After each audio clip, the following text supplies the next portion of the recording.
जय Hind media students. जैसा कि आप लोगों को स्क्रीन पर दिख रहा है, हम लोग इस समय CDS 2023 सेकेंड वाले का इंग्लिश का प्रीवियस पेपर डिस्कस करने जा रहे हैं। इसके पहले हम लोग CDS 2023 का वन वाला लास्ट वीक में डिस्कस किए थे। बीच में थोड़ा गैप हो गया है, पेपर आपका सेट करने में टाइम लगता है, ठीक है। तो उस बार हम लोगों ने दो पार्ट में इसको डिस्कस किया था, 1 से लेकर के 60 तक पार्ट 1 में और 61 से लेकर के 120 तक पार्ट 2 में, ठीक है। और इस बार भी हम वही वाला सेट अपनाए हैं, 60 क्वेश्चन एक में और 60 क्वेश्चन एक में। पिछली बार थोड़ा ज़्यादा टाइम लगा था, इस बार उतना टाइम नहीं लगेगा। पीछे जो और ज़्यादा इन्फॉर्मेशन देनी थी वो सब इस बार नहीं देनी है, ठीक है। और हाँ, एक बात और आपको बताना है कि इसके पहले हम लोगों ने एक डिस्कशन किया था जिसमें आपको CDS 2024 के लिए हमने स्ट्रेटजी डिसाइड की थी।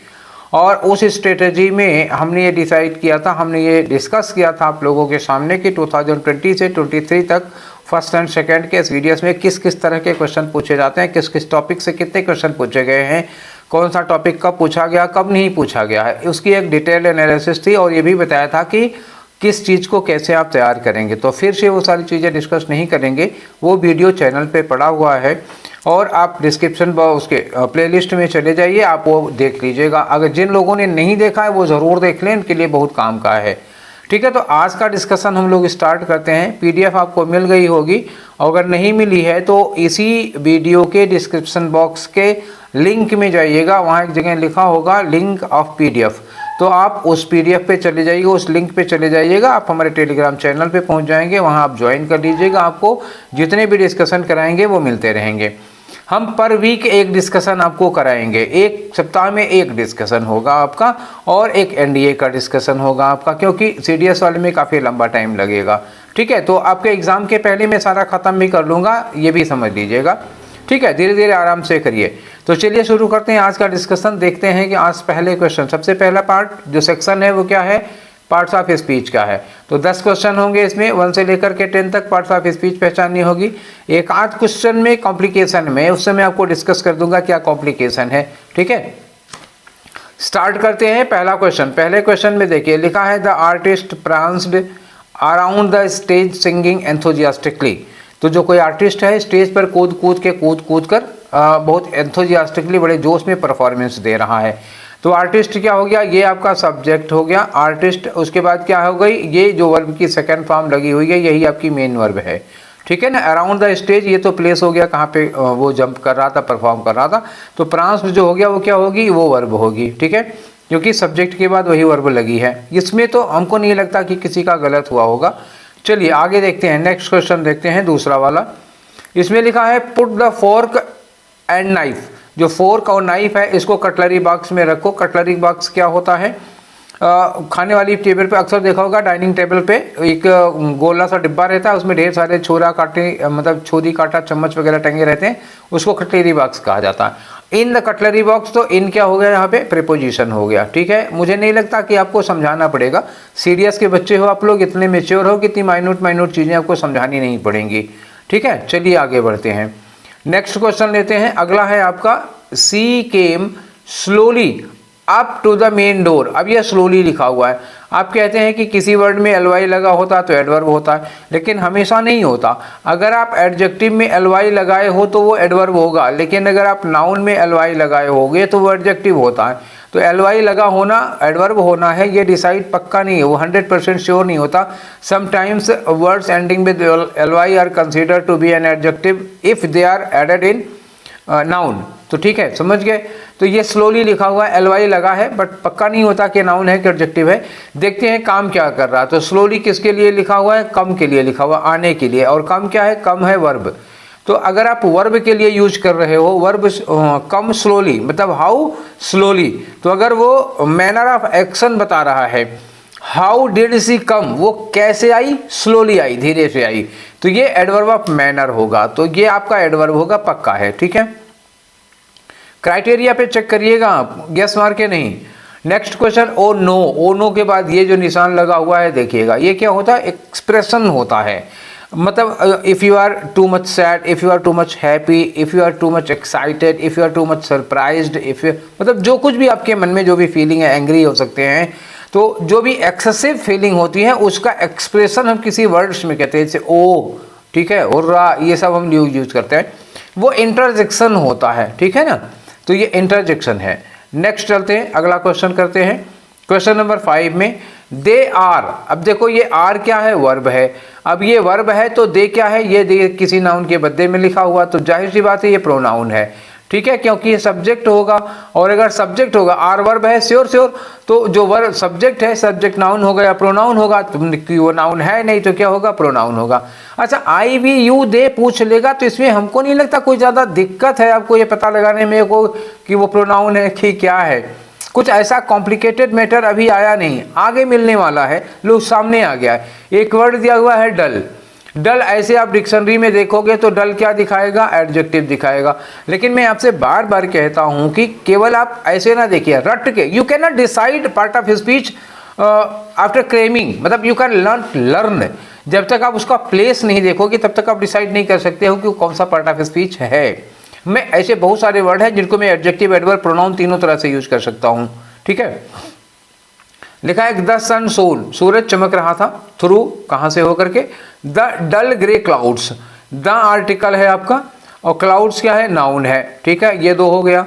अब बचा आपका ग्रे, तो क्लाउड्स के लिए ग्रे, ये ग्रे क्या है, क्लाउड्स का कलर बता रहा है, तो ये एडजेक्टिव हो जाएगा, क्लियर हो गया। अब ये जो डल है वो एडजेक्टिव एडवर्ब के बीच में झूल रहा है त्रिशंकु महाराज की तरह। समबड़ी, कुछ लोग ये कह रहे हैं कि ये जो डल है वो एडजेक्टिव है और मेरा ये मानना है कि ये एडवर्ब है। अब उनका भी नजरिया मैं आपको बताता रहा हूँ। इस क्वेश्चन में आपको 1 मिनट लगेगा, पर आप रुक के सोच लीजिए, सुन लीजिए पूरा का पूरा इसका डिस्कशन, इसमें नहीं तो आगे आपके बहुत काम आने वाला है, इसलिए है पेशेंस। कहीं कहीं पर मुझे थोड़ा सा समय लगेगा, ये आपको समझाना है। जो लोग इसको एडजेक्टिव कहते हैं उनका दृष्टिकोण क्या है, उनका दृष्टिकोण यह है कि क्लाउड है हमारा क्या, नाउन है, ठीक है, क्लाउड नाउन है और ये जो डल ग्रे है वो नाउन का क्या हुआ, एक टाइप होता है, dull grey, white clouds, grey clouds, dull grey clouds, ऐसे क्लाउड्स के टाइप्स होते हैं। अच्छा, ये जो क्लाउड के टाइप हैं तो ये क्या है, क्लाउड की विशेषता बता रहा है, डल ग्रे। डल ग्रे का मतलब क्या हुआ, हल्के ग्रे हैं, हल्के ग्रे कलर के हैं, जैसे मेरी शर्ट दिखाई दे रही है इस कलर में, थोड़ा और हल्का होगा इससे, तो ये डल ग्रे होगा, ठीक है, या जैसे मेरा बैकग्राउंड है उस तरह का डल ग्रे हो सकता है, ठीक है। चलिए, ये बात हुई। अब दूसरी बात, जब ये एक वर्ड में आ गया, अगर आप इसको एक में ले रहे हैं डल ग्रे, मेरा ये मानना है कि अगर डल और ग्रे दोनों एडजेक्टिव हैं तो दोनों के बीच में एंड लगना चाहिए था। डल मतलब हल्के, एंड ग्रे, ग्रे कलर के हल्के थे। अगर ये होता तो इनके बीच में, अगर दोनों एडजेक्टिव ऑफ क्वालिटी है, दोनों कलर के लिए आ रहा है, तो दोनों के बीच में एंड आना चाहिए था, ये मेरा सोचना है। अब जो मैं सोच रहा हूँ वो आपको बता रहा हूँ कि हाँ ये क्या माना जा सकता है, ठीक है। आ जाओ जैसे ये ग्रे लिखा हुआ है, जाहिर सी बात है कि क्लाउड्स नाउन है और ग्रे क्या है, ग्रे एडजेक्टिव है। एडजेक्टिव में क्या बता रहा है आपको, कलर बता रहा। जैसे आप शर्ट खरीदते हैं, सपोज करो आप ब्लू कलर की शर्ट खरीदते हैं, आप कहते हैं लाइट ब्लू, डार्क ब्लू, ऐसे कहते हो कि नहीं कहते हो। तो जो ब्लू की क्वांटिटी है, कितना हल्का है, अगर हल्का ब्लूनेस है तो लाइट ब्लू, ज़्यादा ब्लूनेस है तो डार्क ब्लू, ठीक है ना। ऐसे ही डार्क ग्रे हो सकता है, लाइट ग्रे हो सकता है, डल ग्रे हो सकता है, ठीक है। तो ये जो डल है ये क्या बता रहा है, ग्रे की क्वांटिटी बता रहा है, कितना ग्रे है। डल मतलब हल्का सा ग्रे है, थोड़ा थोड़ा ग्रे लग रहा है, बहुत डार्क ग्रे नहीं है।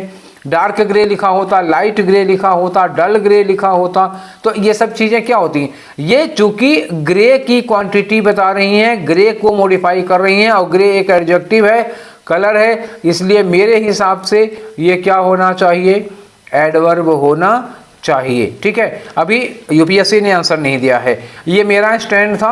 अब ये देखना है कि यूपीएससी क्या स्टैंड लेती है। हम ये कुछ कह नहीं सकते कि यूपीएससी इसको एडजेक्टिव मानती है कि एडवर्ब मानती है। इस all this depends on the mood off paper setter. जिन्होंने पेपर सेट किया है उनके मूड पर डिपेंड करता है, वो इसको एडजेक्टिव भी मान सकते हैं, एडवर्ब भी मान सकते हैं। लॉजिक लगाएंगे तो इसको एडवर्ब मानेंगे, फिलहाल आई गो विद एडवर्ब, ठीक है। नेक्स्ट क्वेश्चन में आ जाओ। अगला क्वेश्चन है आपका क्वेश्चन नंबर 7।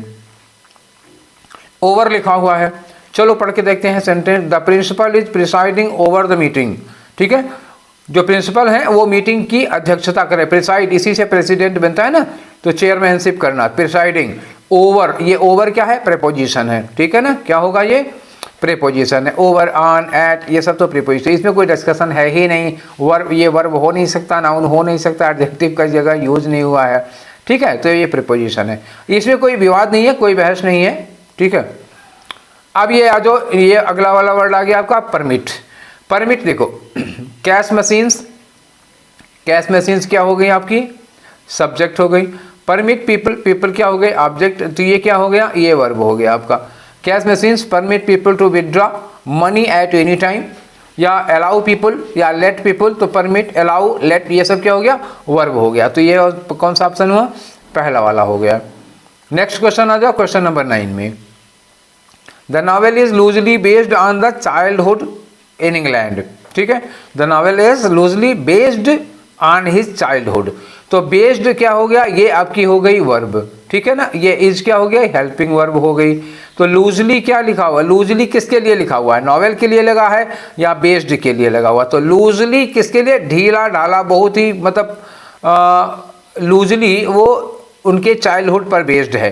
तो बेस्ड, ये चूंकि वर्ब की थर्ड फॉर्म लगी हुई है, तो अब बेस्ड के लिए, वर्ब के लिए कोई चीज़ लगाते हो तो एडवर्ब होगी। अभी मैंने थोड़ी देर पहले भी बताया था कि अगर आप वर्ब का मैनर बता रहे हो, क्वांटिटी बता रहे हो, तो वो क्या होता है, एडवर्ब होता है। तो लूजली बेस्ड, एलवाई से नहीं पहचान, मैं आपको बार बार मना करता हूँ कि एलवाई से मत पहचानिएगा, क्योंकि देखिए एक आप लूजली लिख रहे हो, देखो मैं आपको दिखा दे रहा हूँ, लूज में एलवाई लगाया, ठीक है।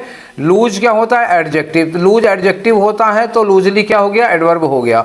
लेकिन अगर मैं लिख दूं लव, लव क्या होता है, नाउन होता है, वर्ब होती है। तो अगर मैं लव में एलवाई लगा दूं लवली, तो आप इसको क्या मानोगे, एडवर्ब मानोगे, बिल्कुल नहीं मानोगे। लवली क्या होता है, एडजेक्टिव होता है, और लूजली क्या होता है, एडवर्ब होता है। तो एलवाई मतलब using LY at the end of word is not determining, is not the form determiner of being adjective और एडवर्ब, वो एडवर्ब का पक्का डिटर्मिनर नहीं है, ठीक है। चलिए नेक्स्ट क्वेश्चन की ओर चलते हैं। आपका क्वेश्चन नंबर 10 देखो क्या कह रहा है बच्चा। क्वेश्चन नंबर 10 में अंडरलाइन किया हुआ है आपका प्ले टाइम, ठीक है। देखो पढ़ो, since children have so much homework to do, बच्चों के पास बहुत सारा काम होता है करने को, तो their play time is very limited. Is क्या हो गई आपकी, वर्ब हो गई, और देयर क्या हो गया, देयर एडजेक्टिव। कैसा एडजेक्टिव होता है, ये पजेसिव एडजेक्टिव कहा जाता है। अच्छा, पजेसिव एडजेक्टिव के बाद क्या यूज करते हो आप, पजेसिव एडजेक्टिव के बाद जाहिर सी बात है आप नाउन यूज करते हो। नाउन किस एडजेक्टिव किसकी विशेषता बताती है, नाउन की। तो देयर अ प्ले टाइम, तो प्ले टाइम क्या हो गया, नाउन हो गया, और देयर प्ले टाइम सब्जेक्ट हो जाएगा इज वेरी लिमिटेड का। क्लियर है, तो ये क्या होगा आपका, देयर प्ले टाइम नाउन होगा, ठीक। चले नेक्स्ट देखते हैं अगला सेगमेंट क्या है। अगला सेगमेंट है फिल इन द ब्लैंक्स, ठीक है, ये है फिल इन द ब्लैंक्स। तो चलो इसको भी स्टार्ट करते हैं। तो सेंटेंस पढ़िए, देखिए क्या लिखा होगा, another version of the play based on the text was re-enacted. एक दूसरा वर्जन था, प्ले का मतलब यहाँ क्या है, नाटक, किसी नाटक का एक दूसरा वर्जन जो कि टेक्स्ट पर ही बेस्ड था, उसको री-इनैक्ट किया गया था successfully after the prosecution. Prosecution का मतलब जिसके ऊपर मुकदमा चला था, केस चली थी, and eventual dash of enacting the play in public theatre by government. जो प्ले था उस पर प्रोसिक्यूशन हुआ था, मतलब उस पर केस चला था, अभियोग लगा था, मुकदमा चला था कोर्ट में, और गवर्नमेंट ने उस पर क्या कर दिया था, प्रतिबंध लगा दिया था, रोक लगा दिया था। तो उसी टेक्स्ट पर बेस्ड एक दूसरा प्ले सक्सेसफुली इनैक्ट किया गया। तो यहाँ पे प्रतिबंध लगाने रोकने जैसा कोई सेंस चाहिए। तो प्रेस्क्रिप्शन क्या होता है, प्रेस्क्रिप्शन जो डॉक्टर दवाइयाँ लिखा करता है वो प्रेस्क्रिप्शन होता है, यहाँ प्रेस्क्रिप्शन नहीं होगा। प्रोस्क्रिप्शन का मतलब होता है प्रोहिबिशन, हाँ ये हो सकता है प्रोहिबिशन। प्रोस्क्रिप्शन क्या होता है, प्रोहिबिशन। प्रोहिबिशन का मतलब क्या होता है, निषेध करना, किसी को रोकने के लिए कोई आदेश होता है, बैन, प्रोहिबिशन कह सकते हो, या किसी पर बैन लगा हो, ये हो सकता है, ठीक है। अच्छा, प्रोस्क्राइबिंग नहीं हो सकता है, क्योंकि यहाँ क्या लिखा, इवेंचुअल लिखा हुआ है। इवेंचुअल क्या है, इवेंचुअल बेटा एडजेक्टिव होगा, एडजेक्टिव होगा, अगर हम प्रोस्क्राइबिंग लगा दें तो ये भी एडजेक्टिव प्रेजेंट पार्टिसिपल हो जाएगा। तो एडजेक्टिव मतलब after adjective present participle can not be use. इसके बाद तो आपको नाउन यूज करना पड़ेगा, इसलिए आपको क्या होगा, प्रोस्क्रिप्शन होगा। पहले आप निषेध के लिए वर्ड लीजिए तो प्रोस्क्रिप्शन होता, प्रोस्क्रिप्शन, प्रोस्क्राइबिंग, दो वर्ड मिल गए आपको उसी से बने हुए। प्रोस्क्राइबिंग क्या होगा, प्रेजेंट पार्टिसिपल होगा, तो ये एडजेक्टिव का काम करता है, और ये इवेंचुअल एडजेक्टिव है, एडजेक्टिव के साथ एडजेक्टिव नहीं लगा सकते हो, इसलिए एडजेक्टिव के साथ नाउन लगेगा तो आपका प्रोस्क्रिप्शन ही लग पाएगा। स्क्रीनिंग का मतलब तो वही होता है ना, आप प्ले को इनैक्ट कर दिया आपने, ये यहाँ पे सुटेबल नहीं है, प्रतिबंध के लिए वर्ड लगाना था, प्रोस्क्रिप्शन सुटेबल होगा। ठीक है, I hope you are clear. Next question में आ जाओ, क्वेश्चन नंबर 2 में। यहाँ खाली जगह है, चलो देखो। रवि रिमेंबर दैट द लिखा है, Ravi remembers the year when there was a dash flood. Ravi को याद आता है वो साल जिस साल बड़ी भयानक बाढ़ आई थी, भयानक बाढ़ आई थी। तो रेवेज का मतलब ही होता है डिस्ट्रक्शन, मतलब विनाश होता है, लेकिन हमें यहाँ क्या चाहिए, विनाशकारी। देखो यहाँ पे आ लगा हुआ है, आर्टिकल है और ये नाउन है। आर्टिकल और नाउन के बीच में हमें क्या लगाना पड़ेगा, एडजेक्टिव लगाना पड़ेगा। और रेवेज क्या है, वर्ब है। अगर रेवेज में डी लगा होता, अगर रेवेजिंग लिखा होता तो रेवेजिंग फ्लड हो सकता था, पर अभी ये नहीं होगा। डिवास्टेटिंग का मतलब क्या होगा, बहुत ही डिस्ट्रक्टिव, बहुत ही विनाशकारी, बहुत ही भयानक। तो डिवास्टेटिंग सुटेबल ऑप्शन है आपका, ये हो सकता है आपका। सेलोब्रियस का मतलब क्या होता है, हेल्थ गिविंग, कोई ऐसी चीज़ जो आपकी हेल्थ के लिए बहुत ही फायदेमंद होती है, हेल्थ गिविंग। ठीक है, तो ये यहाँ पे लग नहीं पाएगा, हेल्थ गिविंग नहीं होगा। एलिमियरेट का मतलब क्या होता है, अमेलियरेट का मतलब होता है किसी सिचुएशन को, खराब सिचुएशन उसको इम्प्रूव करना। ठीक है, सुधार करना, रिफॉर्म करना, इम्प्रूव करना, तो ये भी यहाँ नहीं लग पाएगा, ये कि ऑप्शन बचा आपका डिवास्टेटिंग। ठीक है, नेक्स्ट क्वेश्चन में आ जाओ। अगला क्वेश्चन क्या है, इसमें क्या भरेंगे, देखो। Davis is not sure whether he should dash the forest guard after, forest guest house, गलत बोल देता, forest guard, forest guest house. अब यहाँ शुड लगा है, शुड के साथ आपको क्या चाहिए, वर्ब की फर्स्ट फॉर्म चाहिए। एक बात तो श्योर हो गई, तो यहाँ पे स्टे हो सकता है, लीव हो सकता है, लेफ्ट सेकेंड फॉर्म होगी, नहीं होगा, लीव से नहीं होगा। अब स्टे और लीव ये दोनों वर्ब की फर्स्ट फॉर्म है, तो देखो इन दोनों में क्या हमको लगाना चाहिए। तो वो नॉट श्योर, ये श्योर नहीं हो पा रहा था कि उसको आफ्टर डार्क उसको फॉरेस्ट हाउस में रुकना चाहिए या छोड़ना चाहिए। तो बात आएगी छोड़ने की, शुड लीव, मतलब Davis is not sure whether he should leave the forest guest house. अंधेरा होने के बाद जो फॉरेस्ट का गेस्ट हाउस है उसको छोड़ना चाहिए, मतलब वहां से निकलना चाहिए, इस बात पर वो श्योर नहीं हो पा रहा था। रहने के लिए कौन सी श्योरिटी की जरूरत है, अंधेरे के बाद तो फॉरेस्ट गेस्ट हाउस में रहना ही चाहिए। छोड़ने में से इनसर्टेनिटी होगी ना, तो क्या लगेगा, लीव लगेगा। ग्रामेटिकली 2 ऑप्शन बचे थे, जिसमें से सेंस के अकॉर्डिंग एक ऑप्शन लग पाएगा। चलिए नेक्स्ट आते हैं, ग्रामर और सेंस दोनों लगाना है आपको। दे डैश, यहाँ पे वर्ब चाहिए, दे डैश, और वर्ब कैसी चाहिए आप याद रखिएगा, plural. They dash as responsible people do during the difficult situation, मतलब उन लोगों ने ऐसा बिहेव किया, 4 के चारों वर्ड बिहेव्स हैं, उन्होंने ऐसा बिहेव किया जैसा एक रिस्पॉन्सिबल पर्सन को डिफिकल्ट सिचुएशन में करना चाहिए। ठीक है, तो बिहेव से क्या होगा, ये सिंगुलर वर्ब हो जाएगी, ये लगेगा नहीं। दे बिहेव्ड, तो पास्ट इंडिफिनिट होगा, सिंगुलर प्लूरल सबके साथ लग सकता है, वर्ब की सेकंड फॉर्म अलाउ, कैट। अच्छा, बिहेविंग बिना इज एम आर के तो बिहेविंग आप लगा नहीं सकते हो, तो ये गलत हो जाएगा। और बिलीफ क्या हो गया आपका, नाउन हो गया, दे बिलीव एज नहीं। अगर ये बिलीफ की जगह पर बिलीव लिखा होता, ऐसे लिखा होता, तो इसका चांस बन जाता। फिलहाल ये है नहीं, तो ये गलत हो जाएगा। You have only 1 chance and the option B is correct answer. ठीक है, नेक्स्ट में आ जाओ। नेक्स्ट क्वेश्चन है आपका, the criminal law has taken long dash.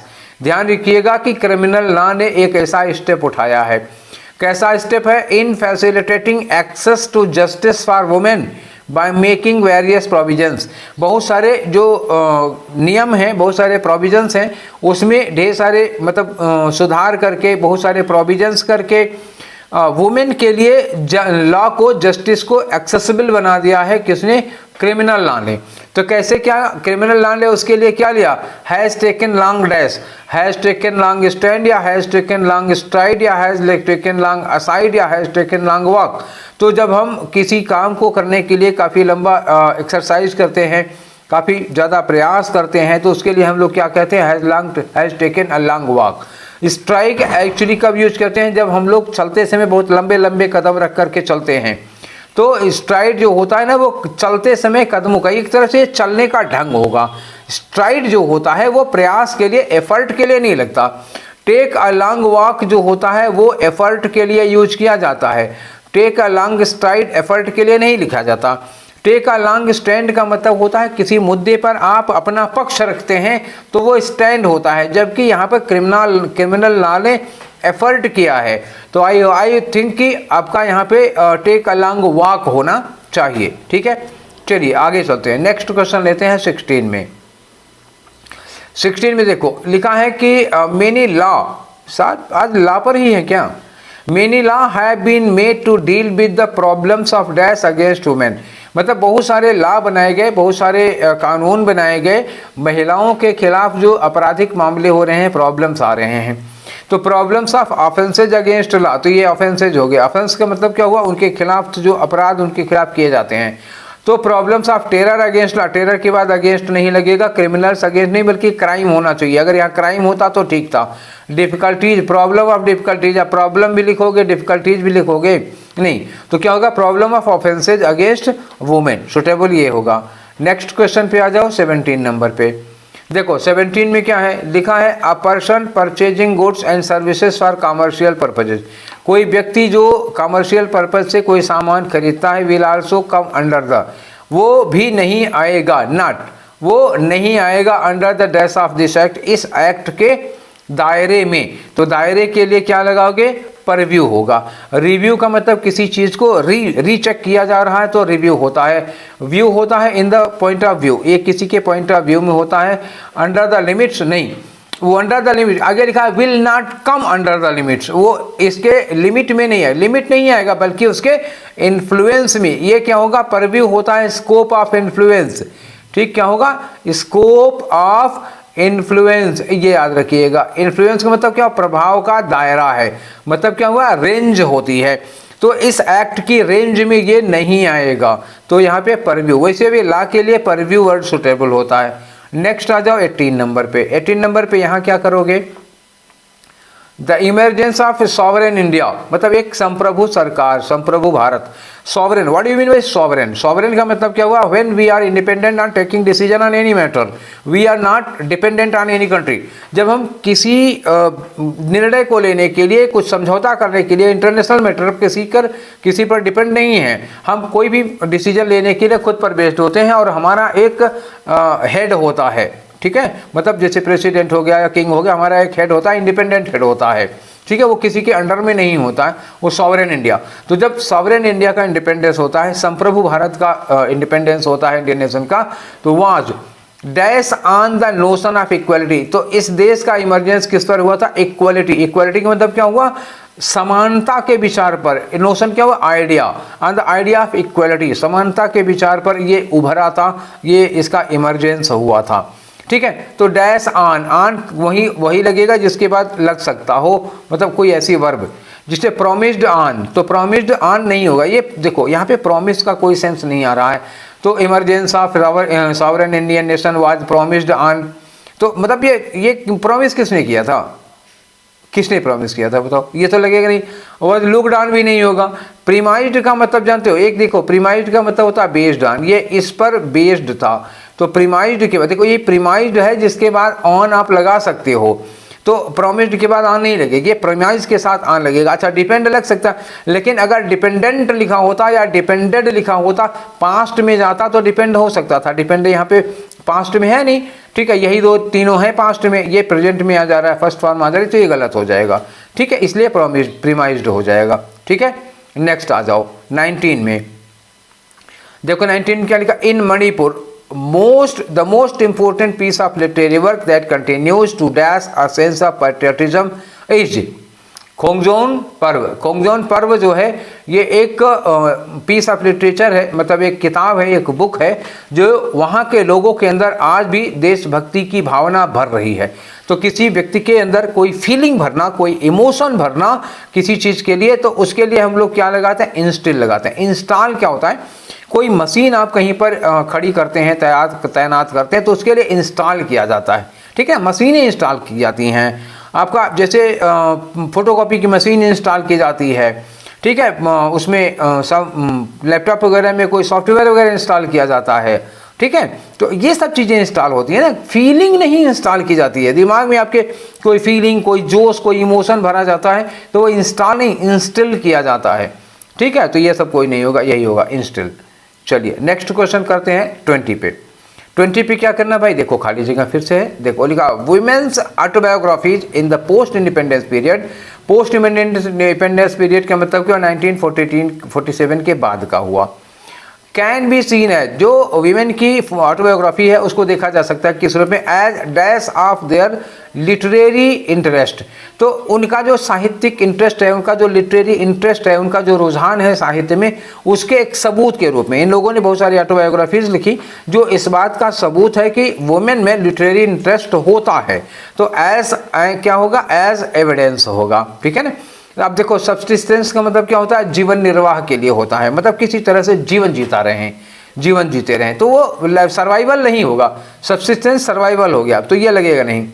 Insistence मतलब होता है किसी चीज़ पर बार बार इंसिस्ट करना, आग्रह करना, ये नहीं है, ये उनके रचनाशीलता, उनकी क्रिएटिविटी का सबूत है, एविडेंस होगा, डिपेंडेंस भी नहीं होगा, ठीक है। नेक्स्ट में आ जाओ, अब हमारे पास क्या आ रहा है, ordering of words. Ordering of words का मतलब ये पूरा चारों में क्या होगा, एक सेंटेंस होगा, इसको क्रम से हमको लगाना है, ठीक है। तो बिना पढ़े तो क्रम नहीं लगा पाओगे, तो चलिए स्टार्ट करते हैं, पढ़ते हैं फिर क्रम लगाते हैं। चलिए पढ़ते हैं, देखिए पहले लिखा है वाज ग्रेजुअली, तो वाज से तो शुरू हो नहीं सकता, मतलब पी से स्टार्ट होने वाला कोई नहीं हो सकता, ये गए काम से। Was gradually engulfing the society with its concomitant, ठीक है, तो कंकमिटेंट हो गया, एक चीज ये हो गई।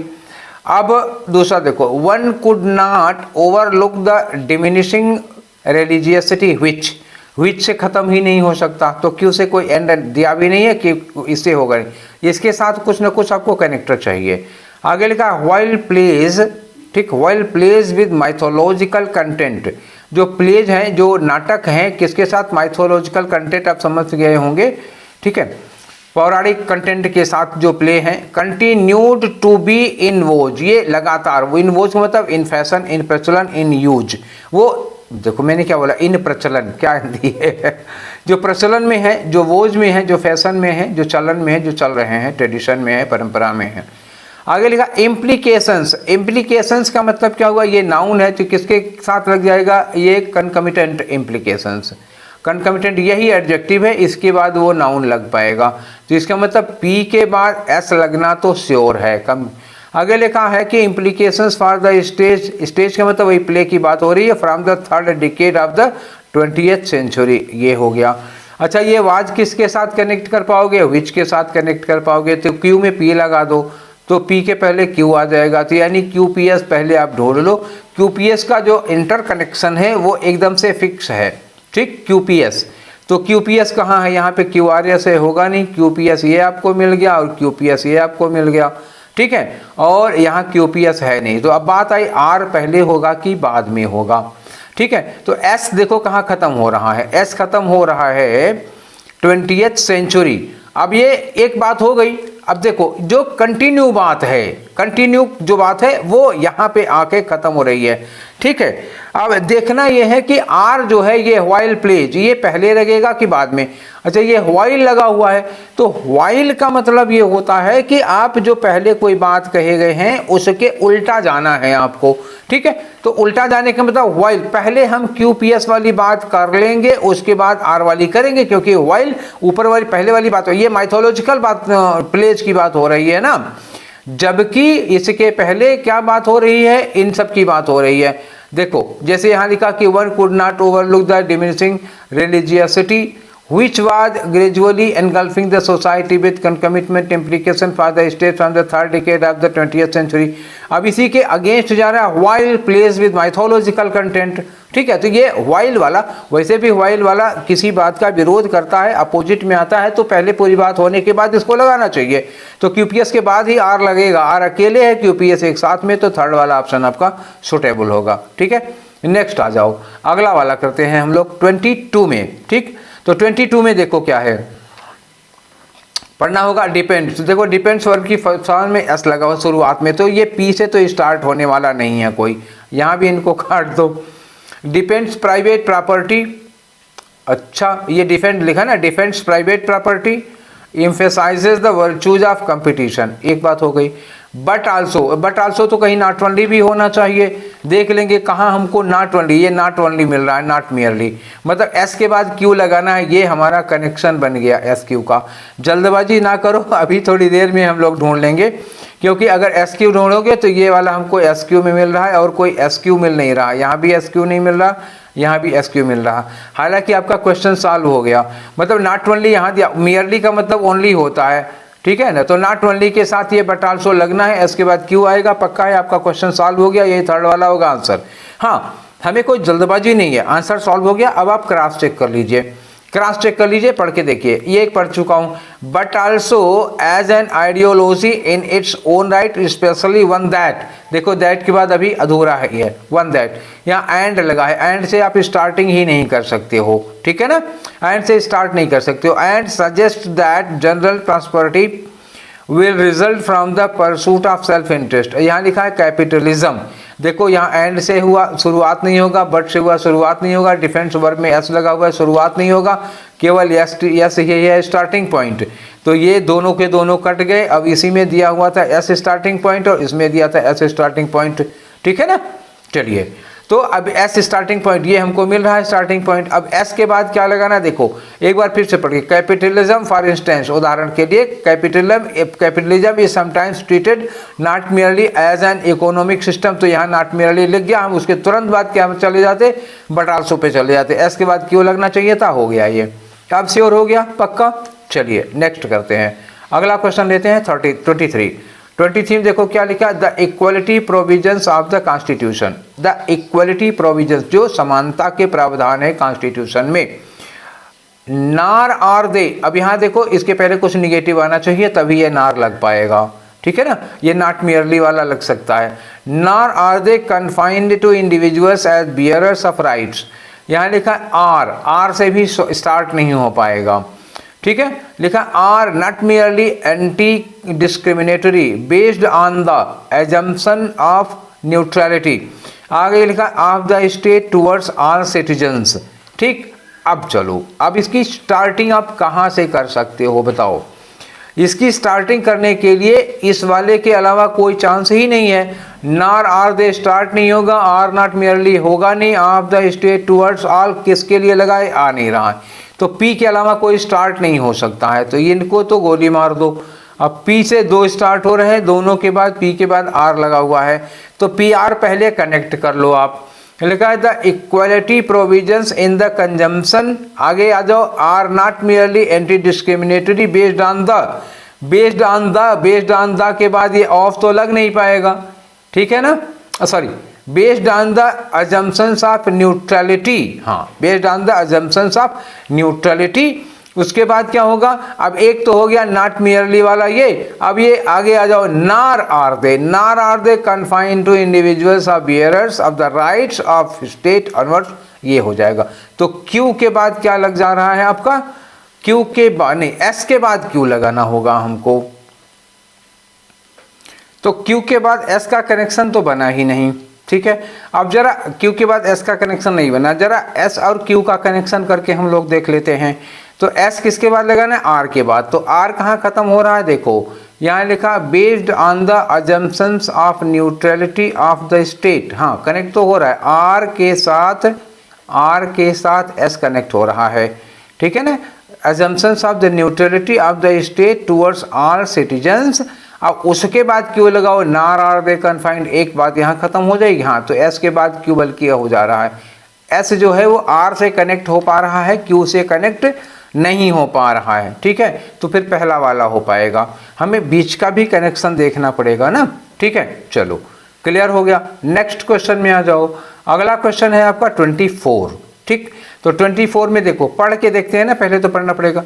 Learning teaching process continued seamlessly, जो लर्निंग टीचिंग प्रोसेस था वो लगातार सीमलेसली चलता रहा बिना रुके। आगे देखते हैं, बट कब चलता रहा, अब ये कंफर्म नहीं है, बट से शुरू नहीं होगा, बट इट टुक इट, ठीक है, but it took it in its STRIDE. आगे लिखा है कि पुलिंग थ्रू एनफ क्या, आगे देखते हैं, पुलिंग थ्रू एनफ, आगे लिखा innovations to ensure that the, ये भी खत्म नहीं कर पा रहा है, दैट द आर से खत्म नहीं होगा, ये खत्म, ये इनकी भी कहानी खत्म होगी। आगे देखते हैं कि the pandemic year was a challenge for university, जो पैंडेमिक ईयर था वो यूनिवर्सिटी के लिए एक चैलेंज था, ये स्टार्ट कर रहा है। तो एस क्या कर रहा है हमारा, स्टार्ट दे रहा है, बढ़िया स्टार्ट दे रहा है, तो एस ले लो। अब इसके बाद क्या करोगे, एस के बाद देखो एक बार फिर पढ़ो, लिखा the pandemic year was a challenge for the university, university के लिए चैलेंज था। अब लेकिन यूनिवर्सिटी ने क्या किया, क्या उसके साथ काम किया गया, यूनिवर्सिटी के साथ चैलेंज था ये तो यूनिवर्सिटी ने इसको किया क्या, अब बट लगाओगे, ठीक है। लेकिन यूनिवर्सिटी जो है, university took it in its STRIDE, आगे लिखा है pulling through enough innovations, university ने क्या किया, एनफ के बाद क्या लगाओगे, इनोवेशन लगाओगे, तो क्यू के बाद क्या लगाओगे, आर लगाओगे। इनोवेशन क्यों, टू इंश्योर दैट, ये इंश्योर करने के लिए कि the teaching and learning process, ये इंश्योर करने के लिए कि टीचिंग लर्निंग प्रोसेस कंटिन्यू चलता रहे। तो आर के बाद क्या लगा दो, पी लगा दो, तो क्या बना, एस से स्टार्ट हो रहा है, एस से कनेक्ट बट लगा के, एस में एक प्रॉब्लम बताई गई और क्यू में यूनिवर्सिटी ने उस चैलेंज को हैंडल किया, कैसे किया, क्या करने के लिए, पढ़ाई लिखाई को जारी रखने के लिए, एस क्यू आर पी हो जाएगा। तो एस क्यू आर पी कहीं है, ये है आपका एस क्यू आर पी, ठीक है, तो ये आंसर हो गया।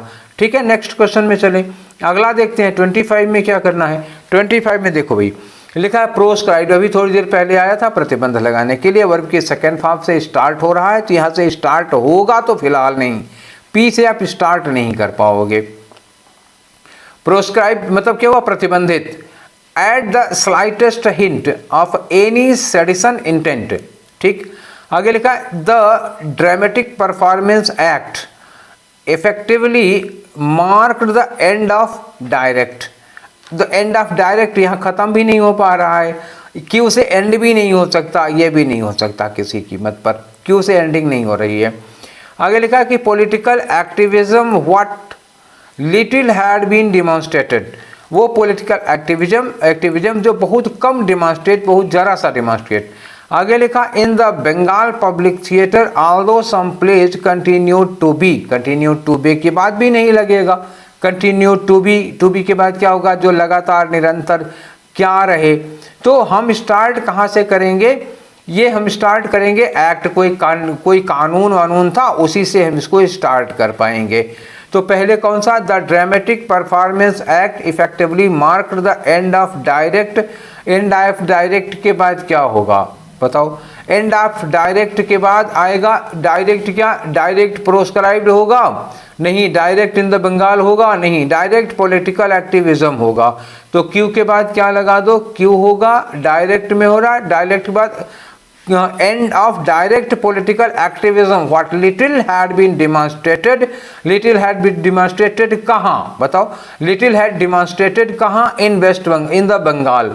तो अब एस लगा दो, ठीक है। उसके बाद टू बी, यहाँ टू बी लिखा हुआ ना, टू बी के बाद क्या लगा दो, टू बी के बाद पी लगा, टू बी प्रोस्क्रिप्टेड, ठीक है, to be proscribed at the slightest hint of any sedition that, ठीक है, सेडिशियस इंटेंट हो गया। तो हमारा कौन सा लगा, ये लगा अब आके Q R S P, clear है। चलिए आगे बढ़ते हैं, 26 में आ जाओ।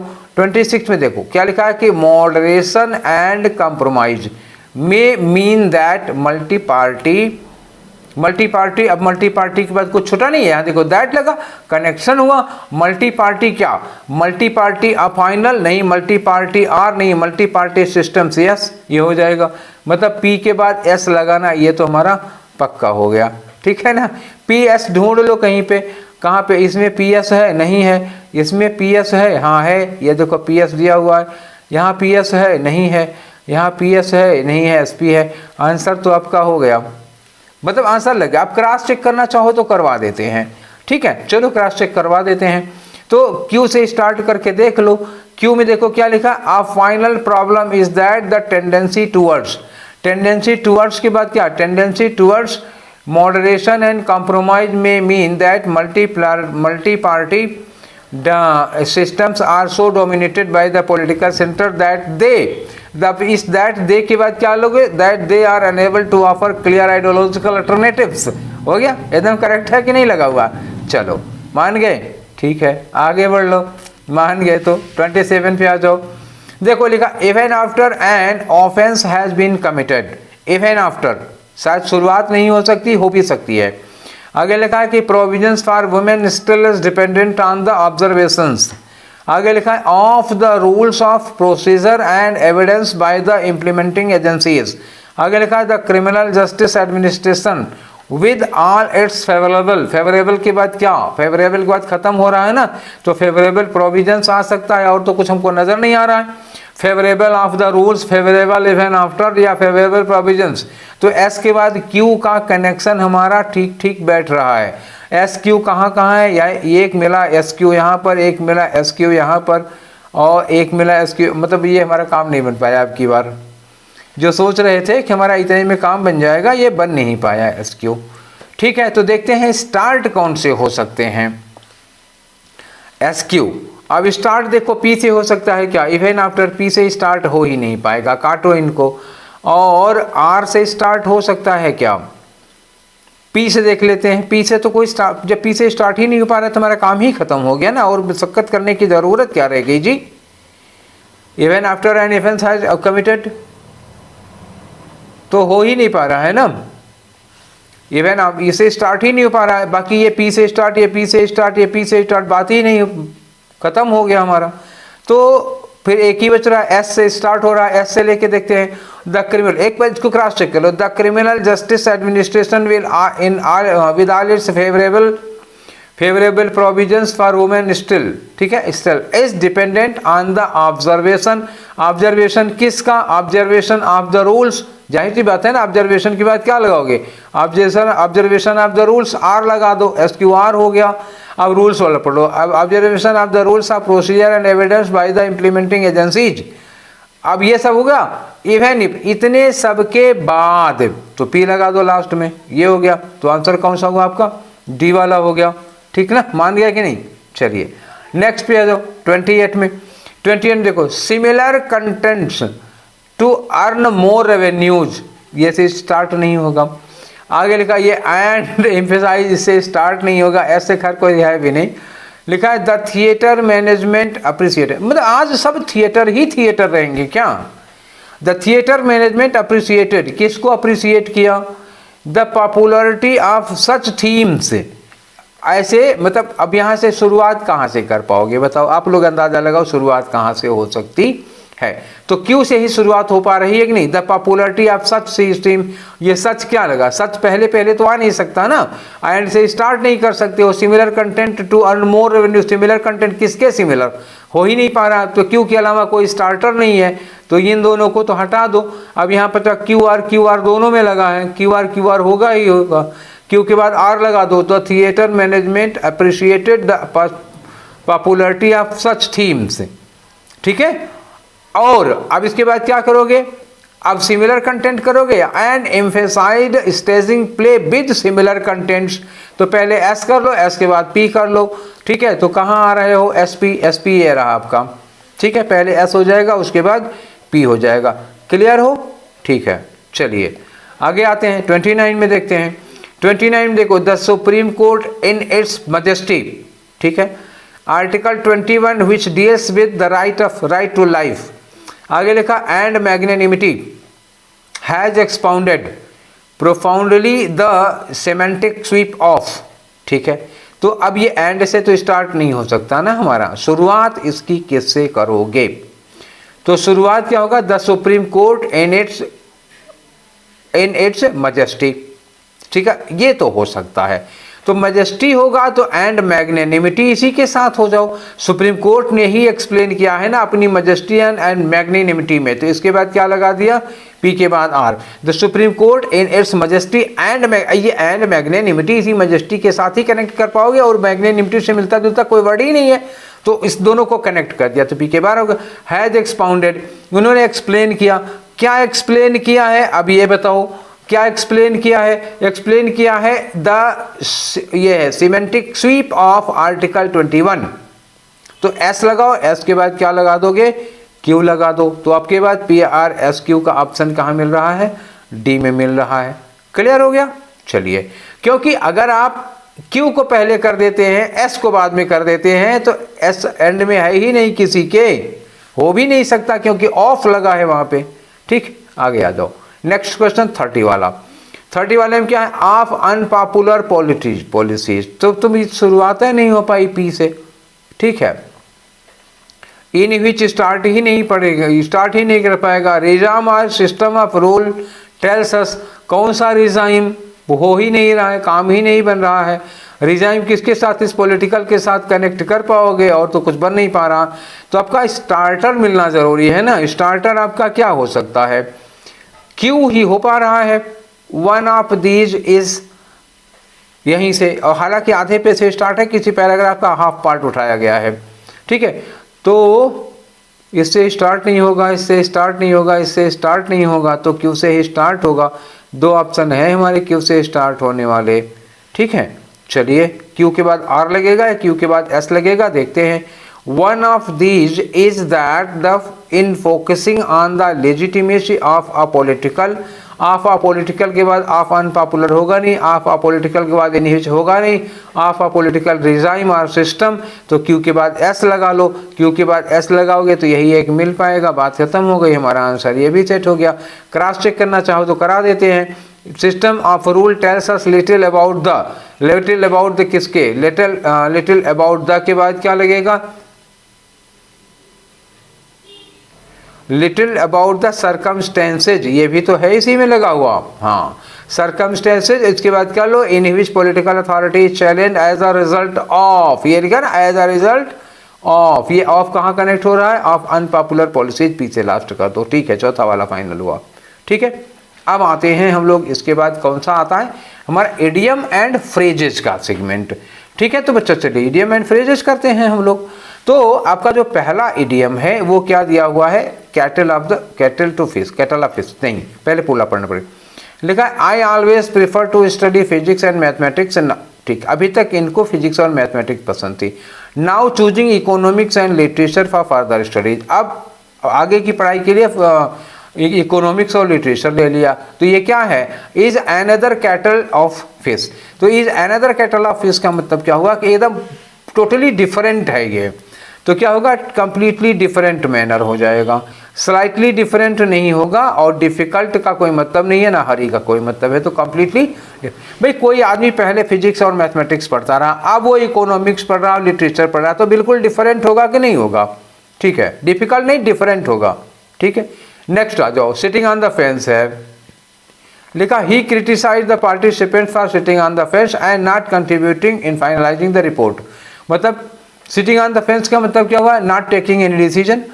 वो उसने पार्टिसिपेंट को इस बात के लिए फटकार लगाई, क्रिटिसाइज किया कि आप लोगों ने कोई कंट्रीब्यूशन नहीं दिया, रिपोर्ट को फाइनलाइज नहीं किया। मतलब क्या हुआ, आप फेंस पर बैठे रहे, मतलब आपने कोई डिसीजन ही नहीं लिया।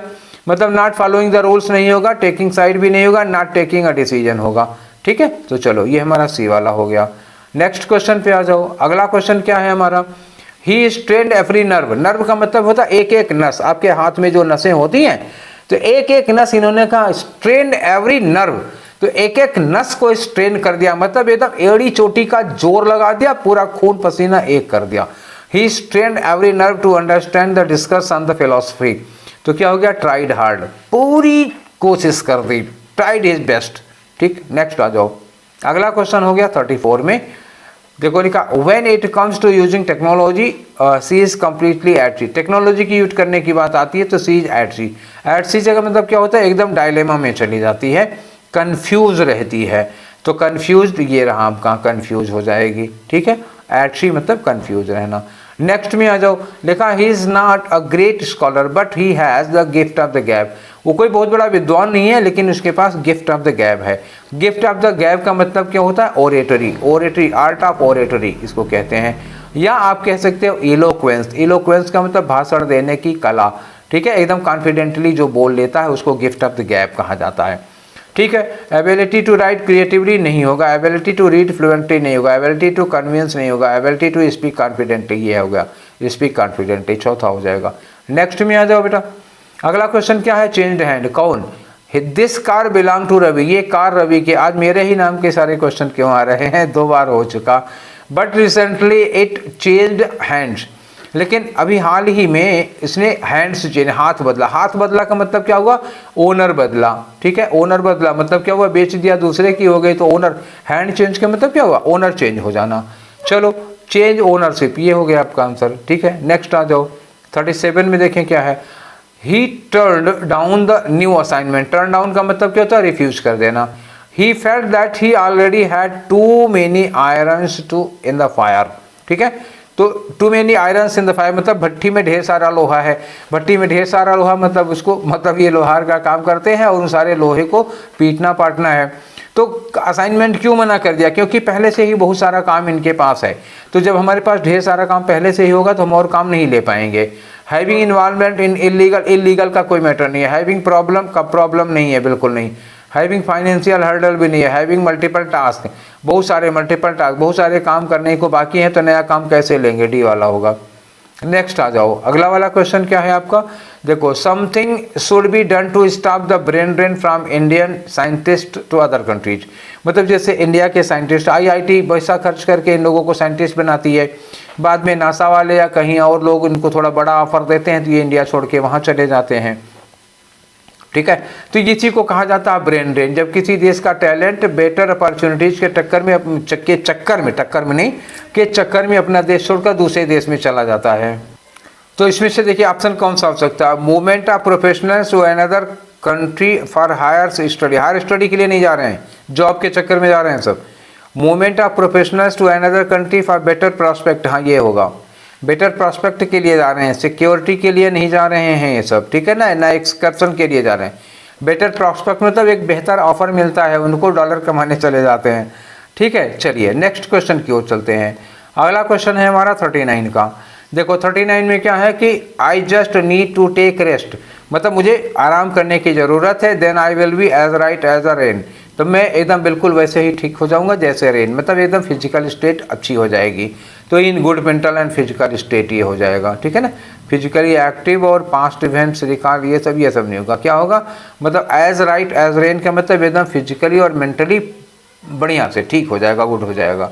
ठीक है, नेक्स्ट क्वेश्चन आओ जाओ। 40 में क्या है, 40 में it is all Greek to me. All Greek, देखो एक पूरा मुहावरा है, all Greek and Latin to me. Greek and Latin to me का मतलब होता है काला चर भैंस बराबर, मतलब कुछ नहीं आता, 0 सन्नाटा। ठीक है, तो अगर आप किसी चीज़ को पढ़ के समझ नहीं सकते हैं तो वही होता है। ठीक है, तो ये क्या होगा, something that which I could not understand, ये हो गया, जो चीज़ मुझे समझ में नहीं आती। रिकॉग्नाइज करना, एक्सेप्ट करना, बिलीव करना का मैटर नहीं है, समझ में नहीं आता, ये वाला मैटर होगा। आ जाओ नेक्स्ट क्या है आपका, अगला सेगमेंट है आपका स्पॉटिंग एरर्स का। ठीक है, देखते हैं इसमें क्या करते हैं। इसमें भी एक आध जगह कॉम्प्लिकेशन है, थोड़ा मैटर है गड़बड़, तो मैं उस पर डिस्कस करूंगा। पहले यहाँ चलिए, लिखा है कि you should read the newspaper regularly. अभी तक तो कोई दिक्कत नहीं है। टू बी अपडेट, देखो ये बी लिखा हुआ है ना, टू बी अपडेट नहीं, टू बी अपडेटेड होगा।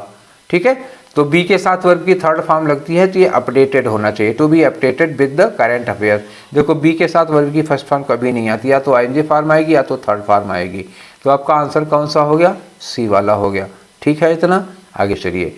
और grand parents will be visited हम देखने जाएंगे ना, बाय अस, तो पैसिव वॉइस में विल के साथ बी लगा, वर्ब की थर्ड फॉर्म लगी, यहाँ भी करेक्ट है। बाय अस दिस वीकेंड, तो इसमें कोई एरर नहीं है, ग्रामेटिकली कहीं कोई गलती नहीं है। ठीक है, नेक्स्ट क्वेश्चन में आ जाओ। However the task is far from done, particularly in ensuring equity in the distribution of quality education, particularly in ensuring equity, ये भी तो ठीक है, equity के बाद इन लगता है, the distribution of quality education, ये भी ठीक है। the task is from done, तो ये far from हटा दो, the task is from done नहीं, यहाँ होगा the task is almost done। ये कह सकते हो कि काम जो है करीब करीब पूरा हो गया है। अब अच्छा ऑलमोस्ट नहीं भी लगाओगे तो कोई दिक्कत नहीं है। However the task is done, बस कि खाली इतना कर दो, however the task is done, काम हो चुका है। ये फ्रॉम फालतू में लगा हुआ है। अच्छा नहीं, फार फ्रॉम नहीं लगाना हो तो फिर वहाँ पे ऑलमोस्ट करीब करीब या नियरली लगा दो, कोई दूसरा वर्ड जो सुटेबल लगे आप लगा सकते हो। फिलहाल फ्रॉम यहाँ पे गलत लगा हुआ है, ग्रामेटिकली इनकरेक्ट है। आपका आंसर क्या हो गया, ए वाला हो जाएगा। ठीक है, नेक्स्ट क्वेश्चन आ जाओ। लुकिंग अहेड, मतलब लुक अहेड में भविष्य के बारे में सोचते हुए the university is expanding revenue generation opportunities to add more facilities for the student and staff. अब एक बात देखो, स्टूडेंट और स्टाफ ये कीवर्ड ले लो। स्टूडेंट स्टाफ के लिए क्या करना है, टू ऐड मोर फैसिलिटी। अगर आप स्टूडेंट और स्टाफ के लिए ज़्यादा फैसिलिटी यूज कर रहे हो तो आप रेवेन्यू जनरेशन को क्या करोगे, रेवेन्यू जनरेशन को रिमूव करोगे या रेवेन्यू जनरेशन को इम्प्रूव करोगे। आप ज़्यादा रेवेन्यू जनरेशन की कोशिश करोगे या रेवेन्यू जनरेशन की जो अपॉर्चुनिटीज़ हैं उनको कम करोगे, उनको दूर करोगे। ध्यान रखिएगा, आपको स्टूडेंट और स्टाफ के लिए फैसिलिटीज़ बढ़ानी है। अगर स्टूडेंट और स्टाफ के लिए फैसिलिटीज बढ़ानी है तो आपको रेवेन्यू जनरेशन के लिए और ज़्यादा उपाय करना पड़ेगा। और एक्सपंज का मतलब क्या होता है, रिमूव कर देना। अब आप खुद सोचो, अगर आप रेवेन्यू जनरेशन की फैसिलिटीज़ को रिमूव कर दे रहे हो तो आप स्टाफ के लिए या स्टूडेंट्स के लिए सुविधाएं कैसे प्रोवाइड कराओगे। तो ये एक्सपंजिंग वर्ड जो होता है ना, एक्सपंजिंग रेवेन्यू जनरेशन अपॉर्चुनिटी मतलब होता है रेवेन्यू जनरेशन के अपॉर्चुनिटी को आप समाप्त कर रहे हो। तो यहाँ एक्सपंजिंग वर्ड ना लगा करके क्या आप कर दीजिए, इम्प्लीमेंटिंग कर दो। इम्प्लीमेंटिंग, अप्लाइंग, एग्जीक्यूटिंग, ऐसा कोई वर्ड लगाओ। रेवेन्यू जनरेट करने वाली अपॉर्चुनिटी को अप्लाई कर रहे हैं, एग्जीक्यूट कर रहे हैं, क्रियान्वित कर रहे हैं, लागू कर रहे हैं, इम्पोज कर रहे हैं, इस तरह का कुछ होना चाहिए। एक्सपंजिंग वर्ड यहाँ पर गलत है। क्लियर है? चलिए, तो आंसर कौन सा हो गया, बी वाला। नेक्स्ट आ जाओ, if you are interested in applying for the job. ठीक है, यहां तक तो ठीक है। If you are interested, interested के बाद इन होगा, अप्लाइंग, इनके बाद अप्लाइंग आईएनजी फॉर्म होगी, फॉर जॉब के लिए फॉर लगता है। ठीक है।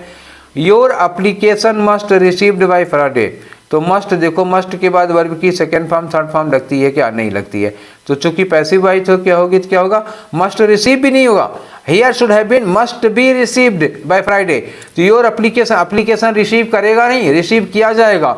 तो your application must be received by Friday. अब ये मत सोचना कि मस्ट के साथ वर्ब की फर्स्ट फॉर्म लगा दे, तब भी गलत हो जाएगा। Must be received, sentence should be structured in passive voice not in active voice. ठीक है। तो मस्ट बी के साथ वर्ब की थर्ड फॉर्म होना चाहिए। तो यहाँ गलती किसकी हो गई, बी लगना चाहिए था। आंसर कौन सा हो गया, सी वाला होगा। चलो 46 में, perhaps the biggest threat today. आज का जो सबसे बड़ा खतरा है शायद, is the impact of climate change on food. ठीक है, अच्छी बात है। आज जो क्लाइमेट चेंज का सबसे बड़ा इम्पैक्ट, सबसे बड़ा खतरा है, वो क्लाइमेट चेंज का फूड पर इम्पैक्ट है। फूड सिस्टम्स हो गया। ठीक है, ऑन फूड सिस्टम्स ये हो गया। And livelihoods of poor farmers. अच्छा, पुअर के बाद फार्मर्स लिखा, खाली पुअर लिखा होता तो गलत हो जाता। तो लिवलीहुड्स ऑफ पुअर फार्मर्स। देखो, यहाँ लिवलीहुड्स को लेकर के थोड़ी शंका है। मैं इसको एक बार क्लियर करके फिर आप लोगों को अपनी बात रखता हूँ और फिर देखता हूँ कि आयोग क्या करता है इस पर। तो कुछ लोगों का मानना है, कुछ लोगों का, जिनसे हमने भी संपर्क किया, कुछ लोगों का ऐसा मानना है कि लिवलीहुड सिंगुलर में होता है, लिवलीहुड्स नहीं होता। फिर मैंने ऑक्सफोर्ड डिक्शनरी कंसल्ट की। भाई देखो, वैसे ही तो मैं मान नहीं जाऊँगा। ठीक है, मुझे आपको जवाब भी तो देना है। तो मैंने ऑक्सफोर्ड डिक्शनरी कंसल्ट की, क्योंकि जब कोई मामला पेचीदा फंसता है तो सुप्रीम कोर्ट या हाई कोर्ट क्या करता है, या यूपीएससी ऑक्सफोर्ड डिक्शनरी कंसल्ट करता है। तो मैंने ऑक्सफोर्ड डिक्शनरी को कंसल्ट किया, तो उसमें लाइवलीहुड और लाइवलीहुड्स दोनों दिया था। लाइवलीहुड दिया हुआ था, सिंगुलर पर्सन के कंसर्न में लाइवलीहुड लिखा जाता है। जैसे माई लाइवलीहुड्स गलत हो जाएगा, लेकिन बहुत सारे लोग हैं, दुनिया के लोगों के बारे में बात करोगे तो लाइवलीहुड्स हो जाएगा। क्योंकि लाइवलीहुड्स मतलब किसी की लाइवलीहुड क्या होती है, मछली पकड़ना। किसी का लाइवलीहुड होता है जंगल से लकड़ियाँ काटना। किसी का लाइवलीहुड होता है भेड़ चराना। तो मतलब तरह तरह के लाइवलीहुड्स होते हैं। तो अलग अलग लोगों को प्रभावित कर रहा है ना, ये फार्मर्स लिखा हुआ है। बहुत सारे लोग हैं, एक आदमी का लाइवलीहुड होता, बहुत सारे लोग हैं तो लाइवलीहुड्स होगा। और उस लिहाज से ये लाइवलीहुड्स मुझे अपनी जगह पर सही लग रहा है। और अगर ये सही है तो नो एरर होगा, क्योंकि और कहीं पर एरर नहीं है। ठीक है, अगर ये एक आदमी के रेफरेंस में होता तो लाइवलीहुड हो जाता। वैसे जनरली लाइवलीहुड ही लिखा जाता है, लाइवलीहुड्स नहीं लिखा जाता, क्योंकि लाइवलीहुड अनकाउंटेबल के सेंस में लिया जाता है, उसका प्लूरल नाउन नहीं बनाते हैं। अब ये तो हो गया मेरी बात, जो मैंने आपको बतानी थी मैंने बता दी। अब देखना यह है कि यूपीएससी क्या करता है। अब यूपीएससी क्या किस मोड में जाता है, खास तौर से जिन्होंने पेपर सेट किया है उन्हीं के मोड पर जाएगा, उन्होंने क्या सोचकर सेट किया था। चलिए, हमने आपको डिस्कस कर दिया क्या मैटर है। देखते हैं, आप वेट करते हैं यूपीएससी के रिजल्ट का, उनके फैसले का। नेक्स्ट हम लोग करते हैं, अगला क्वेश्चन हमारा है कि in such a volatile global environment, volatile का मतलब क्या होता है, अनस्टेबल, जो डेली डेली चेंज हो रहा हो, जो स्थिर ना हो। तो जो ग्लोबल एनवायरनमेंट है जो इतनी जल्दी से चेंज हो रहा है उसमें इट इज हार्टनिंग, हार्टनिंग मतलब बहुत ही दिल को दुखाने वाली बात है, नहीं बड़ी ही अच्छी बात है, मतलब दिल को दुखाने वाली नहीं, डिसहार्टनिंग हो जाएगा वो तो। हार्टनिंग बड़ी उत्साहजनक, बहुत ही इनकरेजिंग बात है कि India demonstrated admirable resilience and achieved robust recovery, बहुत तेजी के साथ रिकवरी की है। अच्छा ये देखो, इंडिया डिमॉन्स्ट्रेटेड, इंडिया ने शो किया है, दिखाया है। अब यहाँ लिखा है इट इज हार्टनिंग, तो इट इज हार्टनिंग ये बात पास्ट की तो हुई नहीं, प्रेजेंट की बात हुई। तो इंडिया डिमॉन्स्ट्रेटेड की जगह क्या होगा, इंडिया हैज डिमॉन्स्ट्रेटेड, इंडिया ने शो किया है, दिखाया है, demonstrated admirable resilience and achieved, अब ये अचीव्ड यही हैज दोनों के लिए लग जाएगा, ठीक है ना। देखो ये इट इज हार्टनिंग दिया हुआ है, मेन क्लास आपका प्रेजेंट में है, तो ये दूसरा वाला क्लास डिमॉन्स्ट्रेटेड कर देते हैं तो पास्ट में चला जाएगा, ये बाद की बात हो जाएगी, ठीक है। इसलिए यहाँ पे हैज डिमॉन्स्ट्रेटेड होना चाहिए था, नहीं तो सेंटेंस गलत हो गया। नहीं तो इज डिमॉन्स्ट्रेटिंग कर दो तो तब भी तो ठीक है, या तो इज डिमॉन्स्ट्रेटिंग कर दो, लेकिन इज डिमॉन्स्ट्रेटिंग करोगे तो ये अचीव्ड गलत हो जाएगा। इसलिए यहाँ एक ही ऑप्शन बच रहा है कि आप हैज लगाओ, ठीक है, क्लियर। चलिए 48 में आ जाओ। Write an email to your friend, यहाँ तक ठीक है। Expressing you regret is expressing, अब आगे देखो, या तो लिखो expressing that, expressing that you regret, तब ये वर्ब हो जाएगी या सब्जेक्ट हो जाएगा। और अगर ये नहीं करना चाहते, एक ऑप्शन है एक्सप्रेसिंग दैट यू रिग्रेट, अगर ये नहीं करना चाहते हो तो एक दूसरा ऑप्शन है, दूसरा ऑप्शन क्या है, एक्सप्रेसिंग, यहाँ जो यू है एक्सप्रेसिंग योर रिग्रेट कर दो, ठीक है। एक्सप्रेसिंग यू रिग्रेट तो नहीं होगा, एक्सप्रेसिंग दैट यू रिग्रेट या expressing your regret for not being able to attend the birthday party, clear, समझ गए। तो फिलहाल एरर किस में होगी, ये बी में ही होगी, कुछ भी कर लो। नेक्स्ट क्वेश्चन आ जाओ 49 में। देखो लिखा है कि माइग्रेटिंग एलिफेंट्स हर्ड, जो हाथियों का झुंड होता है, अपीयर वर्ब की फर्स्ट फॉर्म है, ठीक है। लाइक है, अपीयर भी लिखा, अपीयर एक वर्ब हो गई, लाइक एक वर्ब हो गई, तो क्या होगा, अपीयर टू लाइक।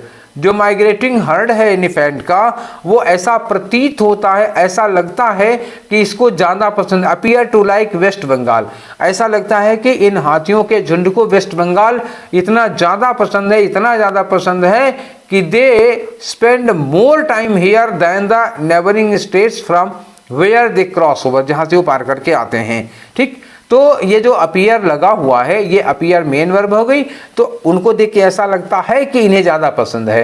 तो elephants appear to like West Bengal so much, ठीक है ना, क्लियर हुआ। तो यहाँ पे टू लाइक लगाओ, लाइक के पहले टू लगाओगे तब सही होगा, नहीं तो अपीयर भी मेन वर्ब, लाइक भी मेन वर्ब, दो मेन वर्ब नहीं हो सकती है ना। लाइक को इन्फिनिटिव बनाना पड़ेगा, अपीयर मेन वर्ब हो जाएगी। आंसर आपका कौन सा हुआ इसमें, ए वाला हो गया। 50 में आ जाओ। ट्रक्ड, ट्रक्ड, अच्छा देखिए, tucked neatly under the pile of clothes in the cupboard are the letters written by mother to my father 30 years ago. अच्छा, मम्मी ने पापा को 30 साल पहले जो लेटर लिखे थे वो कबर्ड में कपड़ों के नीचे टक किए हुए हैं। टक्ड, टक्ड, ट्रक्ड नहीं, ठीक है ना, टक्ड होगा, वहीं बांध के रखे हुए हैं, ठीक है। चलो ये हो गया 50 क्वेश्चंस। नेक्स्ट में आ जाते हैं, अगला सेगमेंट हमारा क्या है, साइनोनिम। साइनोनिम आ जाओ। साइनोनिम में क्या करना, देखो यहाँ पे कंटेक्चुअल मीनिंग लेनी है। His views on the matter are utopian, इस मैटर पर उसके जो व्यूज हैं वो यूटोपियन है। यूटोपियन क्या होता है जानते हो, एक राइटर थे ब्रिटेन के, सर टॉमस मोर, नाम सुना होगा। सर टॉमस मोर ने एक बुक लिखी थी यूटोपिया। यूटोपिया क्या है, एक मतलब आइडियलाइज्ड स्टेट है, एक आइडियल स्टेट है। जैसे तुलसीदास ने राम राज्य के बारे में लिखा था, सब कुछ अच्छा अच्छा, सब कुछ शुभ शुभ, कुछ भी गलत नहीं था। राजा महान, प्रजा महान, सब दानी, कोई किसी को कोई कष्ट नहीं, कोई तकलीफ नहीं, और किसी कानून की ज़रूरत नहीं है। सब स्वतः खुद ब खुद सेल्फ ही सब लोग कानून का पालन करने वाले। तो इतनी आइडियल स्टेट पॉसिबल नहीं है, ये इमेजिनरी हो सकती है। तो यूटोपिया क्या होता, उसी से बना है यूटोपिया। यूटोपिया का मतलब क्या हुआ, एकदम से काल्पनिक, आइडियल, बहुत आइडियल, जो कि पॉसिबल नहीं है, फिलहाल ह्यूमन में तो नहीं है, ठीक है। तो रियलिस्टिक तो बिल्कुल नहीं होगा, ना प्रैक्टिकेबल होगा, प्रैक्टिकेबल हो ही नहीं सकता। यूटोपियन स्टेट कभी प्रैक्टिकेबल नहीं है, संभव नहीं है। मटेरियलिस्टिक भी नहीं, ये क्या है, एकदम आइडियल स्टेट है, पूरी तरह से काल्पनिक, एकदम महान, ठीक है, जो कि संभव नहीं है। आगे आ जाओ, नेक्स्ट, नुगेटरी। नुगेटरी का मतलब क्या होता है, अनइफेक्चुअल, मतलब क्या होगा, जिसका कोई इफेक्ट ना पड़े, अनइफेक्टिव कह सकते हो, जिसका किसी पर कोई इफेक्ट नहीं पड़ता है। The shortage of funds will render nugatory the implementation of reform policies, ठीक है ना। रेंडर नुगेटरी, वो निगेटिव इफेक्ट देगा। तो यहाँ क्या हो जाएगा, एक्सप्लिसिट का मतलब नॉट क्लियर, और सॉरी एक्सप्लिसिट का मतलब क्या होगा, एकदम क्लियर, अपोजिट हो गया। इम्प्लिसिट का मतलब क्या हुआ, नॉट क्लियर। तो ये क्लियर से रिलेटेड है, ये दोनों लगेंगे ही नहीं, कंपोजिट लगेगा नहीं, इनइफेक्चुअल हो जाएगा इसका, ठीक है। नेक्स्ट क्वेश्चन पे आ जाओ, 53 में देखते हैं। 53 में the first convulsed he, sorry गलत हो गया, he first convulsed and then collapsed on the floor. Collapsed मतलब क्या हुआ, गिर गया, और ये क्या हुआ, कपकपाया मतलब क्या हुआ, उसको दौरा पड़ना। कन्वल्स का मतलब एक तरह से क्या होता है, दौरा पड़ना। जैसे मिर्गी का दौरा पड़ता है तो आदमी कांप जाता है, मतलब थर थर कांपता है, फिर गिर पड़ता है। तो ये गिर पड़ा, गिर पड़ने के पहले क्या हुआ, कन्वल्स, कपकपाया था, मिर्गी के दौरे पड़े थे इसको। तो इसके लिए क्या लगाओगे, शिवर्ड। शिवर्ड ट्रेम्बल्ड, बुखार उखार से कांपने को कहते हैं। तो कन्वल्स्ड एंड देन कोलैप्स्ड। क्राउच का मतलब क्या होता है जानते हो, जैसे आप लोग तो जा रहे हैं सेना में भाई, तो जैसे सैनिक जब पोजीशन लेता है, एक घुटना जमीन पे, ठीक है ना, घुटना एक जमीन पे रख करके सीधे गन तानता है, तो पोजीशन जो लेता है वही होती है, एक सैनिक की पोजीशन होती है ये। साउट चिल्लाना है, क्राइड चिल्लाना है, ये सब तो लगेगा नहीं, सी-वर्ड लग गया वहाँ पे। नेक्स्ट क्वेश्चन में आ जाओ। अगला क्वेश्चन क्या है, कंप्लेसेंट। तो we must not become complacent about the progress of the technology. Complacent का मतलब सेल्फ सेटिस्फाइड, हमें आत्मसंतुष्ट नहीं हो जाना चाहिए, सेटिस्फाइड नहीं हो जाना चाहिए, ठीक है ना, सेल्फ सेटिस्फाइड। तो यहाँ क्या होगा, डिसकंटेंटेड ना, डिसकंटेंटेड तो असंतुष्ट हो जाएगा, कंटेंटेड हाँ ये हो जाएगा, सेटिस्फाइड होता है ना इसकी मीनिंग। और इग्नोरेंट और अनश्योर ये मीनिंग तो आप जानते ही हो, तो कंटेंटेड होगा यहाँ पर आपका साइनोनिम। नेक्स्ट में आ जाओ, अगला, अगले वाले में देखो डेरिजरी होगा। द एम्प्लॉयज रिजेक्टेड द डेरिजरी पे ऑफर। अच्छा देखो, एक वर्ड है डेराइड, नाम सुना होगा। डेराइड का मतलब क्या होता है, किसी का उपहास करना, खिल्ली उड़ाना, लाफ एट, रिडिक्यूल करना किसी को, ठीक है। इसी डेराइड से बना है डेरिजरी, ठीक है, डेरिजन या डेरिजरी। लेकिन जब डेरिजरी बनता है तो इसका दो मतलब होता है। एक डेरिजरी होता है रिडिक्यूलस, रिडिक्यूलस का मतलब क्या होता है, उपहास वाला। और एक जो डेरिजरी होता है ना, बहुत ही मेजर के लिए यूज किया जाता, इनसफिशियंट, बहुत ही RE होगा, मेजर या इनसफिशियंट के लिए यूज किया जाता है, ठीक है। अब चूंकि पे ऑफर है, तो पे ऑफर है तो रिडिक्यूलस तो नहीं होगा, पे ऑफर है तो क्या होगा, इनसफिशियंट होगा। तो इनएडिकेट लगा लो आप ना, इसके लिए इनएडिकेट लगाओ। हालांकि डेरोगेटरी का मतलब क्या होता है, इंसल्टिंग, नॉट रेस्पेक्टफुल, अनरेस्पेक्टफुल, ठीक है। अब तुम सोचोगे कि यहाँ पे रेडिक्यूलस, डेरिजरी का मतलब रेडिक्यूलस तो होता है, तो रेडिक्यूलस होगा तो डेरोगेटरी क्यों नहीं हो सकता। बात यह ना पे ऑफर के लिए है। एम्प्लॉय रिजेक्टेड, उसने रिजेक्ट कर दिया, क्या, पे ऑफर रिजेक्ट किया, तो पे ऑफर रेडिक्यूलस नहीं होगा, पे ऑफर क्या होगा, इनसफिशियंट होगा। इसलिए डेरोगेटरी की अपेक्षा in comparison derogatory inadequate is better option. Clear, ठीक है। तो ये पार्शियल फुल को तो गोली मारो आप। नेक्स्ट में आ जाओ, 56 में। 56 में क्या है, डिफ्यूज्ड सिचुएशन। देखो लिखा, दे सक्सेसफुली डिफ्यूज्ड द सिचुएशन, वो बड़ी सफल। अब इस पर देखो कीवर्ड क्या है, ये कीवर्ड है सक्सेसफुली। सक्सेसफुली को ध्यान में रख के तब आप इन्हें निकालो। सक्सेसफुली बहुत अच्छे से, सफलतापूर्वक। डिफ्यूज द सिचुएशन मतलब क्या, सिचुएशन को इन्होंने संभाल लिया, हैंडल कर लिया। तो मिटिगेट, कोई चीज़ बहुत खराब कंडीशन में रही होगी, उसको मिटिगेट करना मतलब पेसिफाई कर देना, काम डाउन कर लेना, हैंडल कर लेना। मीडिएट करना तो हो ही नहीं सकता, मीडिएट करना मतलब बीच में बिचौलिया वाला काम करना, ये आएगा नहीं। एक्टिवेट अपोजिट में चला जाएगा, नरेट यहाँ कोई सेंस नहीं, तो क्या होगा, मिटिगेट। मिटिगेट का मतलब जैसे कहीं मान लो स्थिति खराब हो गई हो, दंगा फैल गया हो, मारपीट हो गई हो, तो उसको मिटिगेट करना मतलब संभालना, शांत करने के लिए लगता है, काम डाउन, पैसिफाई करने के लिए लगता है। तो ये लगेगा आपका डिफ्यूज्ड का मीनिंग, ठीक है। नेक्स्ट में आ जाओ, अगला है आपका 57। 57 क्या है? फ्लाउंडर्ड। अभी मीनिंग आपको नहीं पता होगी, यहाँ आ जाओ। The business flounder during the pandemic. Pandemic के समय में बिजनेस का क्या हाल हुआ था? तो अब फ्लाउंडर का मतलब समझ में आ गया, ढेर सारी प्रॉब्लम्स को झेलना। तो क्या हो गया? Faced many problem. भले आपको मीनिंग वहाँ ना पता होगी, लेकिन जैसे ही आ जाएगा पैंडेमिक के समय में बिजनेस, तो सीधी सी बात फेस्ड मेनी प्रॉब्लम्स, ये हो गया। ग्लाइडेड थ्रू, फ्लोटेड थ्रू, ये सब होगा नहीं। सक्सीडेड, तो पैंडेमिक के समय में कौन सा बिजनेस सक्सीड हो रहा है? मेडिकल इंडस्ट्री छोड़ के, ठीक है। तो ये हो गया, ठीक है। नेक्स्ट आगे आ जाओ 53 में। 53 में क्या आएगा? ब्रेविटी। यहाँ लिखा his speeches were models of brevity. Brevity का मतलब क्या होगा? Using less word. ये किससे बना हुआ है? ब्रीफ से बना हुआ है। ब्रीफ, ब्रीफ का मतलब क्या हुआ? इन शार्ट, समरी। मतलब कोई आदमी है जो भाषण देता है बहुत छोटे में, बहुत शार्ट में भाषण देता है, इन शार्ट। तो इसका आपको साइनोनिम लेना है। लेंथीनेस क्या हो जाएगा? एंटोनिम हो जाएगा। कंसीजन, कंसाइज का मतलब क्या होता है? इन शार्ट। तो ये आपका साइनोनिम हो गया, ये आंसर हो गया। परमानेंस मतलब हमेशा के लिए। एग्जाम्पलरी मतलब for example, as an example. तो ये दोनों तो रिलेटेड ही नहीं है, ठीक है। नेक्स्ट आ जाओ 59 पे। 59 में देखो क्या कि ही वॉज टू ऑब्स्ट्यूज। ऑब्स्ट्यूज का मतलब क्या हुआ? फूल या स्टूपिड या मूर्ख, या मतलब उसको बुद्धि थोड़ी सी IQ कम है, इसको कहते हैं obtuse. To understand the merits of the case. इस मेरिट, इस केस की जो अच्छाइयाँ हैं उसको समझ पाने में वो बहुत ऑब्ट्यूज है, मतलब उसकी समझ के बाहर है, वो समझ नहीं पाएगा। तो सेंसिटिव का मतलब क्या होता है? बहुत ही नाजुक टाइप का आदमी होता है, बहुत इमोशनल टाइप का होता है, ये लगेगा नहीं। केयरफुल नहीं लगेगा। क्विक विटेड तो अपोजिट हो जाएगा। फिर क्या होगा? डल आ जाएगा। तो ये स्टूपिड के सेंस में क्या लगाएंगे आप? डल लगाएंगे। नेक्स्ट क्वेश्चन आते हैं 60 पर। 60 में क्या लिखा है कि no one knew that what transpired during the meeting. Meeting का मतलब क्या हो? कहीं मीटिंग चल रही थी, उस मीटिंग में क्या निष्कर्ष निकलता है ये कोई जानता नहीं है।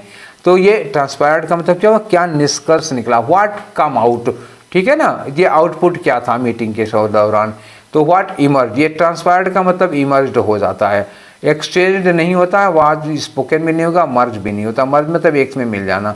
इमर्ज मतलब जो बातचीत का नतीजा जो निकला, क्या जो निकला, जो बाहर निकला नतीजा, उसको इमर्ज आप लगा सकते हैं। तो यहाँ ट्रांसपायर्ड के सेंस में इमर्ज लगेगा, ठीक है। 10 दीज आर 60 क्वेश्चंस। ये कौन सा है? 23 CDS सेकेंड के 1 से लेकर के 60 क्वेश्चन तक हम लोगों ने कर डाले। आज हमारा डिस्कशन क्या है? थर्ड है, ठीक है। अब इसके बाद हम कल अगर आपको ना दे पाएँ, मान लीजिए कि अगर कल ना दे पाएँ, क्योंकि थोड़ी ऑफलाइन क्लासेस का ही ज़्यादा रहती है तो फुर्सत नहीं पाते बना पाने की। तो अगर बना पाएंगे तो बना देंगे, नहीं तो अगर कल नहीं बना पाएंगे तो परसों आपको जरूर मिलेगा। मतलब एक सप्ताह में एक डिस्कशन आपका, एक पूरा पेपर में हर हाल में कराऊंगा, ठीक है। तो ये थर्ड था, और इसका 61 से लेकर के 120 तक आपको बहुत जल्दी, अगर कल नहीं तो परसों श्योर मिलेगा। कोशिश करूंगा कि कल ही दे दूं, बट एकदम 100% गारंटी नहीं देता। I will try my best, ठीक है। चलिए, तो ये डिस्कशन आपको कैसे लगे? एक तो कुल मिलाकर हम लोग 180 क्वेश्चन कर चुके हैं। अगर आपको अच्छा लगा, समझ में आ रहा है, बढ़िया लग रहा है, तो आप दूसरे दोस्तों के साथ शेयर करिए, उनका भी फ़ायदा हो और लोगों को वो करिए, ठीक है। लाइक यार तो कर ही दिया करो, कुछ कमेंट तो कुछ तो लिखा करो, कम से कम हमको भी पता लगे आपको कितना, हमारी मेहनत आपको कितना अच्छी लग रही है, ठीक है। तो फिर ज़्यादा समय काफ़ी हो गया है, ये देखो 1 घंटा 13 मिनट हो गया है। तो फिर हम लोग नेक्स्ट बातें करेंगे अगले वाले सेशन में। फिर मिलते हैं कल या परसों में। Till then take care, thank you.